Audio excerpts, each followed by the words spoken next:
Pumayat sa ano? Hindi siya nakain. Janstot Vlog, shout out.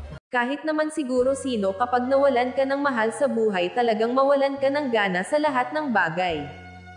Janstot Vlog ang inyong lingkod muling nagbabalik upang magbigay mixing reaction video tungkol ito kay Nanay Lorna. Panoorin po ang kabuuan sa channel ni Sir Paul Pugong Biyahero. Subscribe na din natin siya syempre. Bagamat napansin ni na Sir Paul na pumayat ang naturang matanda ngunit masaya pa rin sila dahil sa wakas nakasama na ng kanyang pamilya ito at nakikita nila na kahit papano ay naaliw o nalibang sa kanyang pinagdadaanan. Nasabi nga ni Sir Paul tama na pinapunta niya ito sa Maynila para kahit sandali man lang makalimutan niya ang pagkawala ng kanyang anak. Baka sa mukha ni Nanay Lorna ang kakaibang saya dahil ginagawa talaga ni Sir Paul ang lahat para maaliw ito. Salute you Sir Paul sa sobrang bait mo.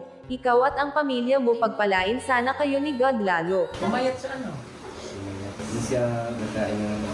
Kay nalingaw ko gid sir kay murag nalimutan ko akong anak na matay kay nalingaw ko gahapon hantod karon.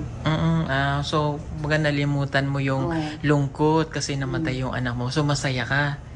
So tama naman yun para kahit paano mawala yung lungkot mo. Kaya ka namin dinala dito para makapagsaya ka. Tsaka napansin namin sa kanya mga kababayan, pumayat siya bigla.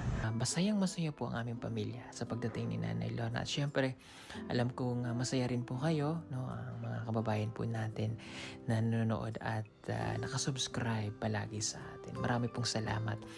And habang nandito siya, ipapashare po namin para kahit paano po ay malimutan niya yung kanyang mga naging problema sa buhay.